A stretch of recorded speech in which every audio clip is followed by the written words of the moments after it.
नमस्कार दोस्तों, कैसे हैं आप सब। स्वागत है आप सभी का आपके अपने YouTube चैनल पर। दोस्तों, भगवान की लीला अपरंपार है। वो चाहे तो राजा को भिखारी और भिखारी को राजा बना दे। सिर्फ दर्शन मात्र से जहां मन की हर मुराद पूरी हो जाती है, एक ऐसा मंदिर भारत में स्थित है। वैज्ञानिकों ने सुना कि भारत में एक ऐसा मंदिर है जहां स्थापित मूर्ति, मंदिर के ऊपर लगा हुआ झंडा, मंदिर में बनने वाला प्रसाद, यहाँ तक कि इस मंदिर में बहने वाली हवा भी इतनी रहस्यमय है, जिसका पता हर सदी में वैज्ञानिकों ने अपने अपने तरीकों से लगाने की कोशिश की, परंतु वे सभी नाकामयाब रहे।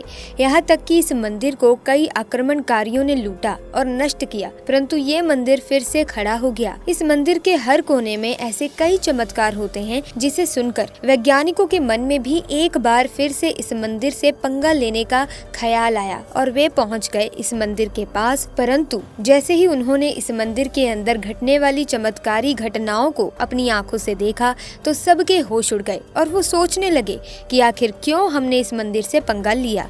उनके सामने ऐसे ऐसे चमत्कार हुए जिसे देखकर वे अपने विज्ञान की पढ़ाई तक को भूल गए और ये सोचने लगे कि आखिर हो क्या रहा है यहाँ पर। इसके बाद में कुछ तो इस मंदिर के भक्त बन गए और कुछ इस मंदिर से भाग निकले। आखिर कहाँ है ये मंदिर और ऐसा क्या है इस मंदिर का रहस्य जिसे पूरी दुनिया के वैज्ञानिक भी मिलकर सुलझा नहीं पाए। वीडियो में आगे बढ़ने से पहले एक बार सच्चे दिल से कमेंट बॉक्स में जय जगन्नाथ जरूर लिखेगा। तो चलिए इस वीडियो को शुरू करते हैं। उड़ीसा राज्य के पुरी भारत के पूर्वी तट पर स्थित भगवान जगन्नाथ को समर्पित एक महत्वपूर्ण हिंदू मंदिर है, जिसे पुरी का जगन्नाथ मंदिर कहा जाता है। इसके अलावा ये एक लोकप्रिय पर्यटन स्थल है और तीर्थ स्थल है, जहाँ लाखों की संख्या में पर्यटक मंदिर को देखने के लिए आते हैं। जगन्नाथ शब्द का अर्थ होता है संसार का मालिक, दूसरे शब्दों में जगत के स्वामी है। इसी कारण इस नगर को जगन्नाथपुरी कहा जाता है। ये मंदिर वैष्णव संप्रदाय का मंदिर है, जो भगवान विष्णु के अवतार श्री कृष्ण को समर्पित है। इस मंदिर को हिंदुओं के 4 धामों में से एक माना जाता है। लोक कथाओं के अनुसार राजा इंद्रद्युम्न ने इस मंदिर की स्थापना की। माना जाता है कि भगवान खुद उनके सपने में आए थे और उन्हें मंदिर निर्माण करने को कहा था। वैसे तो इस मंदिर का निर्माण से लेकर मंदिर में स्थापित मूर्ति की इतनी रहस्यमय कहानियां हैं, जिसे अगर मैं बोलती रहूं तो शायद सारी जिंदगी बोलती ही रहूंगी। इसीलिए आज हम आपको इस मंदिर से जुड़ी ऐसी कुछ रहस्यमय और चमत्कारी घटनाओं को बताएंगे, जिसे सुनकर आप तो क्या, वैज्ञानिक भी दांतों तले उंगली दबा लेते हैं। जब आप इस मंदिर के ऊपर लगे झंडे को देखेंगे तो आपको ये सामान्य लगेगा, लेकिन जब आप इसे ठीक से देखेंगे तो आपको पता चलेगा कि ये झंडा समुद्र की तरफ से आती हुई हवाओं की विपरीत दिशा में लहराता है। मंदिर के ऊपर लगा झंडा ही विज्ञान को चुनौती देने के लिए काफी है और जिसका रहस्य आज तक वैज्ञानिक नहीं सुलझा पाए। ये झंडा जिस चक्र पर लगा है वो अष्ट धातु से बना है। इसे नील चक्र के नाम से जाना जाता है, लेकिन इसकी विशेषता ये है कि ये पुरी के किसी भी स्थान से खड़े होकर इस चक्र को देखेंगे तो हमेशा आपको अपने सामने ही दिखेगा। ये वास्तव में आश्चर्य का विषय है, जो इसे खास भी बनाता है। मंदिर पर लगा ये चक्र कई फीट ऊंचा है और 1 टन से ज्यादा भारी है। इस चक्र के पीछे की इंजीनियरिंग भी एक रहस्य है। आप मंदिर के किसी भी हिस्से में खड़े हो जाएंगे तो आपको ऐसा लगेगा कि मंदिर का चक्र आप ही की तरफ घुमा हुआ है। दोस्तों, आपको जानकर आश्चर्य होगा कि मंदिर के ऊपर ना कभी कोई प्लेन उड़ता है और ना ही कोई पक्षी इस मंदिर के ऊपर से गुजर पाता है। सब आसपास मंडराते हैं, लेकिन मंदिर के ऊपर कोई नहीं बैठता। भारत के किसी भी दूसरे मंदिर में ऐसा नहीं देखा गया है। भगवान में आस्था रखने वाले लोगों का मानना है कि राज्य सरकार ने नहीं, बल्कि खुद भगवान जगन्नाथ ने ही इस क्षेत्र को नो फ्लाइंग जोन घोषित कर दिया है। धरती पर मौजूद किसी भी चीज की परछाई दिन में जरूर दिखाई देती है, परंतु इस मंदिर की परछाई दिन में किसी भी वक्त नहीं बनती है। यानी पूरे दिन में आपको मंदिर की परछाई नहीं दिखाई देगी। कई लोग इसे मंदिर के बेहतरीन डिजाइन का कारण बताते हैं, जबकि कई लोगों का मानना है कि ये भगवान की शक्ति है। पुरी के जगन्नाथ मंदिर में 4 द्वार हैं। इन चारों में से मुख्य द्वार का नाम है सिंह द्वार।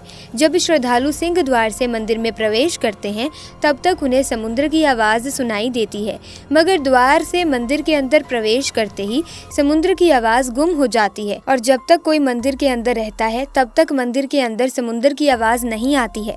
इस कार्य को अगर हम पौराणिक दृष्टिकोण से देखें तो बजरंगबली ने इस मंदिर को भगवान जगन्नाथ के लिए साउंड प्रूफ कर दिया था। दुनिया के किसी भी कोने में अगर आप समुद्र के पास मौजूद होंगे तो पाएंगे कि दिन के वक्त समुद्र से मैदान की ओर हवा चलती है, जबकि शाम के वक्त मैदान से समुद्र की ओर हवा चलती है। लेकिन पुरी में समुद्र के पास की हवा हवाओं की चाल ही बदल जाती है। यहाँ पर इसका पूरा विपरीत होता है। दोस्तों, आपको जानकर आश्चर्य होगा कि जगन्नाथपुरी के मंदिर के ऊपर लगे झंडे को प्रतिदिन एक पुजारी द्वारा बदला जाता है। अब आप ये सोच रहे होंगे कि इसमें ऐसी क्या खास बात है। खास बात दोस्तों ये है कि पुजारी जब इस मंदिर के ऊपर चढ़ता है तो सीधा नहीं बल्कि उल्टा होकर चढ़ता है। वो उल्टा होकर मंदिर के ऊपर चढ़ता है और बिना किसी रस्सी और सहारे के इस मंदिर के ऊपर लगे झंडे को चेंज किया जाता है। माना जाता है कि ये रिवाज बीते 800 सालों से चल रहा है। अगर एक भी दिन ऐसा नहीं किया गया तो मंदिर को 18 सालों के लिए बंद कर दिया जाएगा। जगन्नाथ मंदिर का एक बहुत बड़ा आकर्षण यहाँ की रसोई है। ये रसोई भारत की सबसे बड़ी रसोई के रूप में मानी जाती है। ये रसोई मंदिर की दक्षिण पूर्वी दिशा में स्थित है। इस रसोई में भगवान जगन्नाथ के लिए भोग तैयार किया जाता है। इस विशाल रसोई में भगवान को चढ़ाने वाले महाप्रसाद को तैयार करने के लिए लगभग 500 रसोइये और 300 सहकर्मी काम करते हैं। ऐसी मान्यता है कि इस रसोई में जो भी बनाया जाता है उसका निर्माण माता लक्ष्मी की देखरेख में होता है। यहाँ बनाया जाने वाला भोग हिंदू धर्म पुस्तकों के दिशा निर्देशों के अनुसार बनाया जाता है।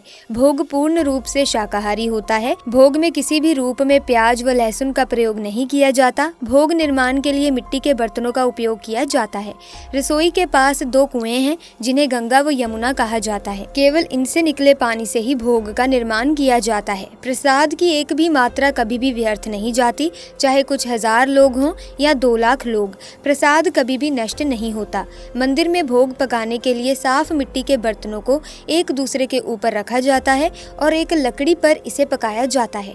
कहते हैं कि जब भगवान श्री कृष्ण ने देह त्याग किया था तो अंतिम संस्कार के बाद उनका पूरा शरीर पंच तत्व में विलीन हो गया, लेकिन दिल सामान्य इंसान की तरह धरा पर रहा। ये आज भी जगन्नाथ मंदिर की मूर्ति में मौजूद है। भगवान के इस हृदय को ब्रह्मा पदार्थ कहा जाता है। 12 सालों बाद जब जगन्नाथ जी की मूर्ति बदली जाती है तो इस ब्रह्मा पदार्थ को पुरानी मूर्ति से निकालकर नई मूर्ति में रखा जाता है। हालांकि ऐसा करते समय बहुत सावधानी बरती जाती है। ब्रह्मा पदार्थ को नई मूर्ति में रखने के दिन पूरे शहर में ब्लैकआउट कर दिया जाता है। पूरे शहर में कहीं भी एक दिया भी नहीं जलाया जाता। इस दौरान मंदिर परिसर को CRPF घेर लेती है। यहाँ तक कि मूर्ति बदलते समय पुजारी की आंखों पर पट्टी बांधी जाती है। इस प्रक्रिया को आज तक किसी ने नहीं देखा। मान्यता है कि यदि कोई देख ले तो उसकी तत्काल मृत्यु हो जाती है। दोस्तों, जब एक साथ इतने सारे चमत्कारों को वैज्ञानिकों ने आंखों से देखा तो उन्हें समझ में ये नहीं आया कि आखिर ये सब हो क्या रहा है। यहाँ घटने वाली घटनाएं पूरे विज्ञान जगत की सोच और समझ से भी परे थी। विज्ञान, अध्यात्म और भगवान जगन्नाथ की कृपा से बनकर तैयार हुआ ये मंदिर कई यातनाओं को झेलने के बावजूद भी पूरी शानो शौकत के साथ समुद्र के पास सीना ताने खड़ा है।